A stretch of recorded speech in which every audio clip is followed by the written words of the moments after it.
आता मला काय सांगणार, आज वाल्मिक कराड यांनी पुण्यामध्ये शरणागती पत्करलेली आहे, काय बोलले प्रतिक्रिया? मुख्यमंत्री साहेबांचे खरंच त्यांना आव्हान करून सांगतोय की तुम्ही याच्यात सोडू नका कोणाला आता, कारण मराठा समाज तुमच्याकडे डोळे लावून बसलाय. कुटुंब न्यायाच्या प्रतीक्षेत, देशमुख भैयांचं कुटुंब सगळं दहशतीखाली आहे. त्यांच्या घराला पूर्ण संरक्षण द्या आज. हो, कारण ते घाबरलेले आहेत, दहशतीखाली ते गुंड आहेत. त्यामुळे मुख्यमंत्री साहेब जर ऐकत असतील तर तातडीनं त्यांच्या घराला संरक्षण लावा, त्यांच्या प्रत्येक माणसाला संरक्षण द्या आणि जीवन द्या. कारण प्रत्येक जण आज राज्यातला माणूस हळहळ करतोय, संतोष भायाचा इतका क्रूर पद्धतीने खून करण्यात आलेला. त्यामुळे कोणाला सोडू नका. हे प्रतिक्रिया देतेच कस काय? आता कळालं आम्हाला तुमच्या माध्यमातून. प्रतिक्रिया आरोपी कस काय देतो? त्यासाठी तुम्ही काय ठरलंय का अंधारातून? तुम्ही काय अंधारातून ठरलंय का? काय षडयंत्र सापळा रचलाय का तुम्ही?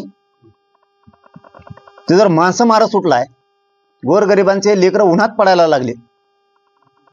आज त्या लेकराच्या, देशमुख भायाच्या लेकराच्या डोक्यावर छत्र नाही राहिलं बापाच. मग आज मायाचं छत्र धरायचं काम पालक म्हणून फडणवीस साहेबांचं, न्याय देण्याचं काम फडणवीस साहेबांचं आहे. तर आरोपी म्हणतो माझा संबंध नाही. कस काय संबंध नाही? बाकीचे आरोपी कुठे आहेत आणखीन? हे सगळे आरोपी धरा. हे सगळ्यांचे यांचे कॉल डिटेल चेक करा. ह्यो मारणाऱ्या लोकांशी बोललाय. मारणारे लोक याच्याशी बोललेत का? ह्यो कोणत्या मंत्र्यांशी बोललाय, सरकारशी बोललाय, कोणाशी बोललाय आतापर्यंत?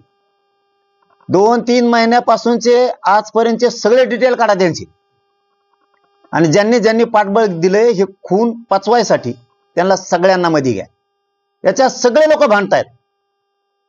त्या अंजलीताई दमानिया बसल्यात, तिकडे ते धस बसलेत, तिकडे ते क्षीरसागर आहेत, इकडे सोळुंके आहेत. हे सगळे लोक आणि पुरा राज्यातला मराठा समाज, सगळ्या पक्षातला, सगळ्या जाती धर्माचे लोक रस्त्यावरती आहेत.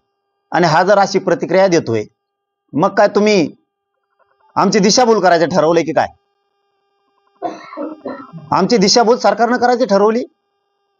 हे बघा मुख्यमंत्री साहेब, यातला एकही माणूस सुटता कामा नाही. सगळे अंडर ट्रायल चालली पाहिजे. मोठमोठाले वकील द्या. एका केसमध्ये संतोष भायाच्या जास्तीत जास्त वकील द्या. उज्ज्वल निकम साहेबांसारखे असे मोठमोठाले वकील उभा करा. जे कुटुंब मागणी करीन ते करा. आमचंही कोणाचं ऐकू नका. जे कुटुंबाला वाटेल ते मोठाले वकील द्या. पण या केसचा छडा म्हणजे हे जेलमध्ये सडलेच पाहिजे. यातला एकही माणूस सुटला, त्या दिवशी राज्य बंद पडलं म्हणून मुख्यमंत्री साहेब समजा.